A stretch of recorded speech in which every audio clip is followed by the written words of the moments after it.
Profil dan fakta menarik negara Swiss. Swiss adalah negara yang terkurung daratan yang terletak di pertemuan Eropa Barat, Tengah, dan Selatan.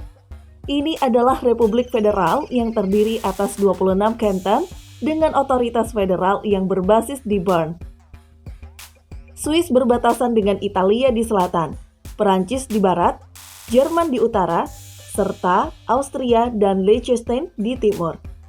Swiss secara geografis dibagi antara daratan tinggi Swiss, pegunungan Alpen dan Jura, membentang 41.285 km persegi dengan luas daratan 39.997 km persegi. Pegunungan Alpen menepati sebagian besar wilayah. Populasi Swiss sekitar 8,7 juta jiwa. Sebagian besar terkonsentrasi di dataran tinggi, di mana kota-kota terbesar dan pusat-pusat ekonomi berada, termasuk Zurich, Jenewa, dan Basel. Ketiga kota ini merupakan markas atau kantor organisasi-organisasi internasional seperti WTO, WHO, ILO, FIFA, dan kantor terbesar kedua PBB. Soal destinasi wisata, tidak ada yang lebih baik dari Swiss. Penuh dengan pemandangan alpine yang luar biasa, petualangan alam yang mengasyikkan, dan makanan yang luar biasa. Penuh coklat dan keju, Anda pasti akan memiliki liburan yang tak terlupakan. Tonton video Indo 7 ini sampai habis ya untuk mempelajari berbagai fakta menarik tentang Swiss. Subscribe channel ini dan nyalakan lonceng notifikasinya. Dan sekarang kita pelajari yuk fakta-fakta menarik tentang Swiss.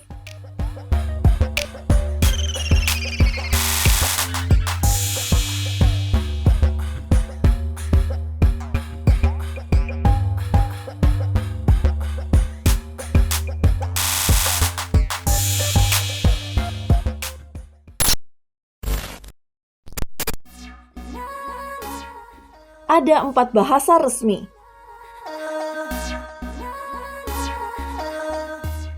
Swiss dibagi menjadi 4 wilayah bahasa yang berbeda.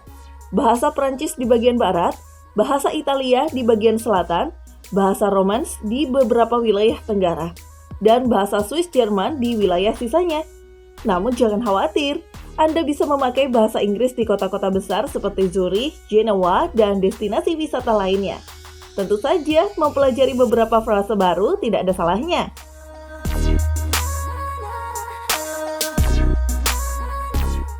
Pegunungan Alpen membentuk hampir 60% wilayah negara ini. Salah satu fakta yang paling luar biasa tentang Swiss adalah bahwa pegunungan Alpen Swiss menutupi sekitar 58% dari luas daratan.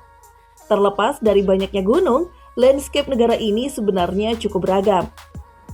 Di bagian utara pegunungan Alpen, seperti Bernese Oberland, Anda akan menemukan bahwa pemandangannya sangat hijau dan semarak. Sementara daerah selatan seperti Valais lebih kering dan lebih kasar. Anda juga akan melihat danau dan desa menakjubkan yang dipenuhi pohon palem di antaranya.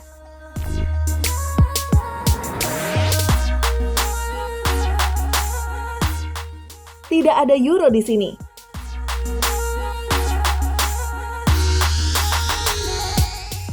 Jika Anda datang dari negara Eropa yang berbeda, Anda mungkin terkejut melihat label harga dan menu yang menunjukkan mata uang yang berbeda. Swiss menggunakan franc Swiss sebagai lawan dari euro.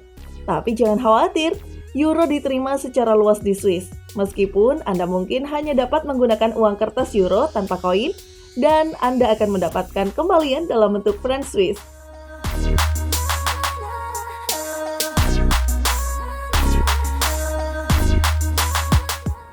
Adaptor perjalanan adalah suatu keharusan. Jika Anda akan mengisi daya baterai ponsel Anda akan melihat bahwa soketnya memiliki 3 lubang bundar, bukan hanya 2, seperti di sebagian besar Eropa. Kabar baiknya adalah Anda masih dapat menggunakan adaptor perjalanan Eropa di Swiss. Pastikan colokannya pas karena terkadang colokan Eropa terlalu besar untuk soket Swiss. Tegangannya juga mirip dengan benua lainnya, yaitu 230 volt per 50 Hz. Tidak perlu tip.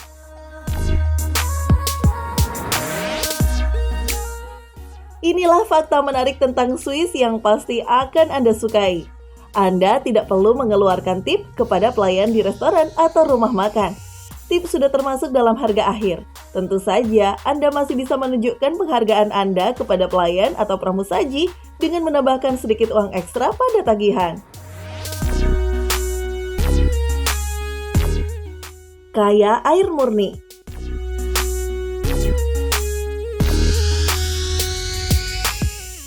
Berkat cadangan air bawah tanah yang besar dan mata air alami, Swiss memiliki salah satu air minum terbaik di seluruh dunia.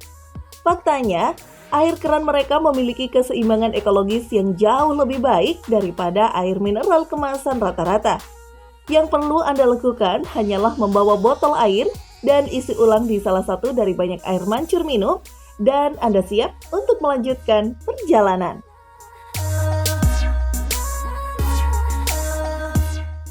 Pilihan transportasi yang bagus.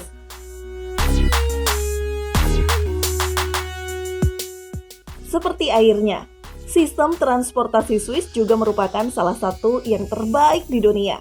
Anda akan kesulitan menemukan negara lain dengan banyak pilihan transportasi seperti Swiss.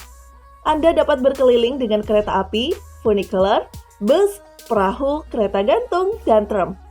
Ini sangat lengkap sehingga Anda dapat mencapai area di pegunungan Alpen yang sebelumnya hanya dapat diakses dengan berjalan kaki. Salah satu cara untuk menikmati semuanya dari utara ke selatan dan dari barat ke timur adalah dengan Intrail Pass. Anda dapat naik turun di pemberhentian sebanyak yang Anda suka. Zurich bukan ibu kota. Tahukah Anda, ibu kota Swiss bukanlah Zurich, Genoa, atau Lucerne? Salah satu fakta mengejutkan tentang Swiss adalah bahwa ibu kotanya sebenarnya adalah Bern, yang terletak di bagian barat tengah negara itu. Di sana, Anda akan menemukan gedung parlemen, gereja Prancis yang berusia berabad-abad, dan kota tua yang terdaftar sebagai warisan UNESCO.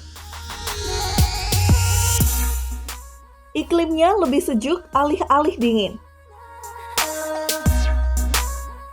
Karena popularitas resort ski dan pegunungan Alpen, Swiss telah mendapatkan reputasi sebagai negara yang dingin. Tapi iklim Swiss sebenarnya dianggap lebih moderat alih-alih dingin, karena dekat Samudra Atlantik. Jika Anda mengharapkan hari bersalju, sebaiknya berkunjunglah pada bulan Januari, Februari, dan Maret. Mobil tidak diperbolehkan di beberapa desa. Jika Anda berencana untuk berkeliling Eropa, salah satu fakta terpenting tentang Swiss yang perlu diketahui adalah bahwa ada beberapa tempat yang tidak mengizinkan mobil. Sebagai gantinya, Anda bisa naik kereta api, bus, dan bahkan perahu untuk mencapai desa dan menikmati suasana yang tenang.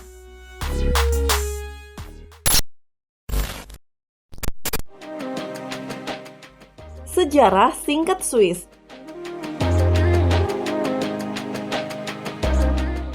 Swiss berasal dari Konfederasi Swiss Lama yang didirikan pada abad pertengahan akhir setelah serangkaian keberhasilan militer melawan Austria dan Burgundy. Piagam Federal 1291 dianggap sebagai dokumen pendirian negara yang dirayakan pada Hari Nasional Swiss. Sejak reformasi abad ke-16, Swiss telah mempertahankan kebijakan netralitas bersenjata. Kemerdekaan Swiss dari Kekaisaran Romawi Suci secara resmi diakui dalam perdamaian Westphalia pada tahun 1648. Swiss tidak terlibat dalam perang internasional sejak tahun 1815. Swiss bergabung dengan Perserikatan Bangsa-Bangsa Baru pada tahun 2002, meskipun menerapkan kebijakan luar negeri yang aktif termasuk partisipasi dalam perdamaian. Swiss adalah tempat kelahiran Palang Merah, salah satu organisasi kemanusiaan tertua dan paling terkenal di dunia. Swiss adalah anggota pendiri Asosiasi Perdagangan Bebas Eropa, tetapi bukan bagian dari Uni Eropa, Wilayah Ekonomi Eropa atau Zona Euro. Namun, Swiss berpartisipasi di area Schengen dan pasar tunggal Eropa melalui perjanjian bilateral. Swiss memiliki 4 wilayah linguistik dan budaya utama, Jerman, Perancis, Italia, dan Romance. Meskipun mayoritas penduduknya berbahasa Jerman, identitas nasional Swiss berakar pada latar belakang sejarah yang sama. Nilai-nilai bersama seperti federalisme dan demokrasi langsung, dan simbiolisme Alphard. Identitas ini yang melampaui bahasa, etnis, dan agama telah menyebabkan Swiss digambarkan sebagai Willen Nation atau bangsa kemauan, alih-alih negara bangsa. Swiss adalah salah satu negara paling maju di dunia. Negara ini memiliki kekayaan nominal tertinggi per orang dewasa dari negara manapun dan produk domestik bruto per kapita tertinggi ke-8. Swiss menduduki peringkat tinggi pada beberapa metrik internasional, termasuk daya saing ekonomi, pembangunan manusia, dan pemerintahan yang demokratis. Kota-kotanya seperti Zurich, Jenewa, dan Basel berada di antara yang tertinggi dalam hal kualitas hidup, meskipun beberapa biaya hidupnya sangat tinggi.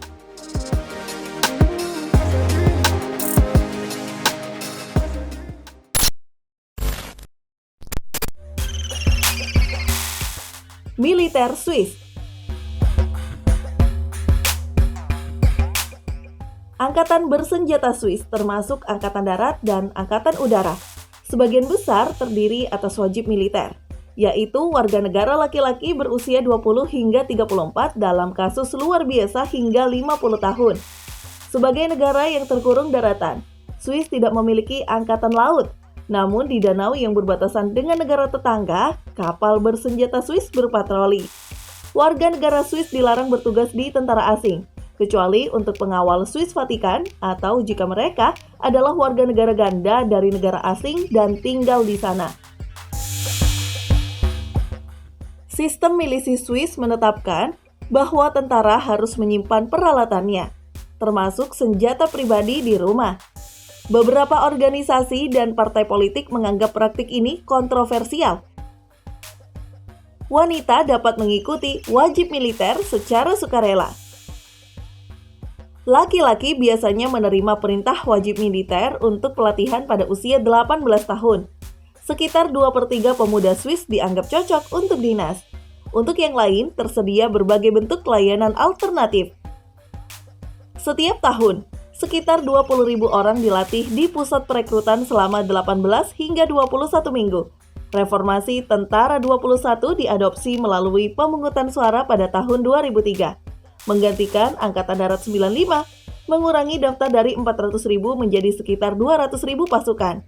Dari jumlah tersebut, 120.000 adalah pasukan aktif dalam pelatihan Angkatan Darat berkala dan 80.000 adalah pasukan cadangan non-pelatihan. Reformasi militer terbaru, WIE, DIVA, USES, dimulai pada 2019 dan diperkirakan akan mengurangi jumlah personel militer hingga 100.000 pasukan pada akhir 2022. Secara keseluruhan, 3 mobilisasi umum telah dideklarasikan untuk memastikan integritas dan netralitas Swiss.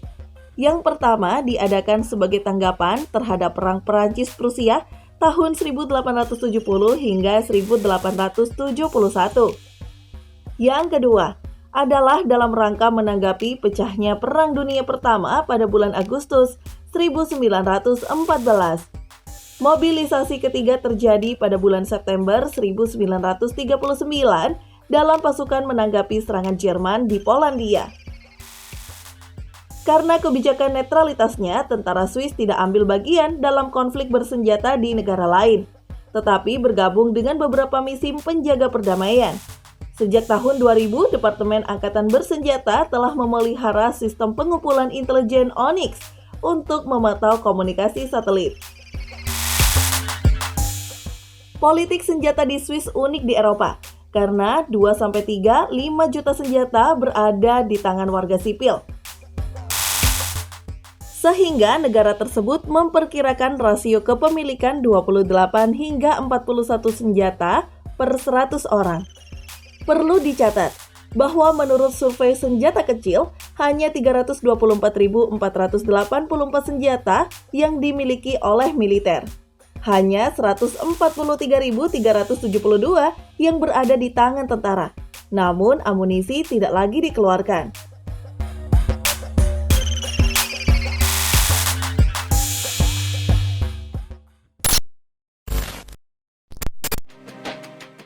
Nah, itulah fakta menarik tentang Swiss.